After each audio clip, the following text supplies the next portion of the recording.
Hi everyone, ಇದು evening blog ಆಗಿರುತ್ತೆ. ಸಂಜೆ ಪೂಜೆ ಎಲ್ಲ ಆಯಿತು. ಸಂಜೆ ಸಮಯ ಪೂಜೆ ಮಾಡೋದ್ರಿಂದ ಮನಸ್ಸಿಗೆ ತುಂಬ ಒಂಥರ ನೆಮ್ಮದಿ ಕೊಡ್ತದೆ ಅಂತಲೇ ಹೇಳ್ಬೋದು. ಪೂಜೆ ನಂತರ ಒಂದು ಕಪ್ಪು ಬಿಸಿ ಬಿಸಿನ ಟೀ ಮಾಡ್ಕೊಂಡು ಕುಡಿತಾ ಮಗನ ಜೊತೆ ಮಾತಾಡ್ತಾ ಕುಡಿತಾ ಇದ್ದೀನಿ. ಓದಪ್ಪ ಎಕ್ಸಾಮ್ಸ್ಗೆ. ಯಾವ ಸಬ್ಜೆಕ್ಟ್ ಓದ್ಕೋತಾ ಇದೆಯಾ ಇವತ್ತು? ರೀಡ್ ಮಾಡು. ಏನೇನು ಮಾಡಿದೆ ಇವತ್ತು ಸ್ಕೂಲಲ್ಲಿ? ಏನಕ್ಕೆ ಈಗ dance? Read aloud. Generative artificial intelligence, also known as GenAI, encompasses algorithms designed to produce new data closely resembling human-generated content across various. ನಮ್ಮ ಹಸ್ಬೆಂಡು ಚಿತ್ರಾನ್ನ ಟೀ ಮಾಡ್ಕೊಂಡು ಶಾಪ್ಗೆ ಹೋದರು. ಇವತ್ತಿನ ಡಿನ್ನರ್ಗೆ ಸಿಂಪಲ್ಲಾಗಿ ನಿಂಬೆ ಚಿತ್ರಾನ್ನ ಮಾಡಿದ್ದೀನಿ. ಸುಲಭವಾಗಿ ಹಾಗೂ ಬೇಗ ತಯಾರಾಗುವ ನಮ್ಮ ಮನೆಯ ಫೇವ್ರೇಟ್ ಊಟ ಅಂದ್ರೆ ಈ ನಿಂಬೆಹಣ್ಣು ಚಿತ್ರಾನ್ನ ಅಂತಲೇ. ಚಿತ್ರಾನ್ನ ಸ್ವಲ್ಪ ಇತ್ತು ಅಂತ ನಾನು ಒಂದು ಕಪ್ಪು ರೈಸ್ಗೆ ಇಡ್ತಾಯಿದ್ದೀನಿ. ಸ್ವಲ್ಪ ಸಾಂಬಾರು ಕೂಡ ಇದೆ, ಅದೇ ಅಡ್ಜಸ್ಟ್ ಆಗುತ್ತೆ.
ಇನ್ನು ನಾಳೆಗೆ ಅಕ್ಕಿನ ನೆನೆಸ್ತಾ ಇದ್ದೀನಿ. ಬ್ರೇಕ್ಫಾಸ್ಟ್ಗೂ ಆಗುತ್ತೆ ಮತ್ತು ಸ್ಕೂಲ್ ಟಿಫನ್ಗೆ ಆಗುತ್ತೆ ಅಂತ.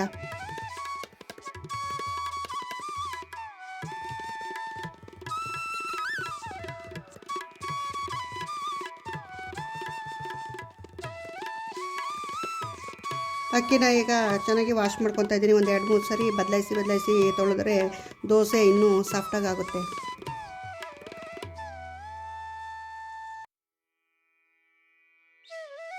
ಹಾಕಿ 6-8 ಗಂಟೆ ನೆನೆಸ್ತಾ ಇದ್ದೀನಿ. ಅಂದರೆ ಓವರ್ ನೈಟ್ ನೆನೆಸ್ತೀನಿ. ಬೆಳಗ್ಗೆ ರುಬ್ಬಿ ಇನ್ಸ್ಟೆಂಟಾಗಿ ದೋಸೆನ ಮಾಡ್ಕೋಬೋದು. ಇಲ್ಲ ಅಂತಂದರೆ ಬ್ಯಾಟರ್ ರೆಡಿ ಇರುತ್ತಲ್ಲ, ಸಂಜೆ ಕೂಡ ಮಾಡ್ಕೋಬೋದು.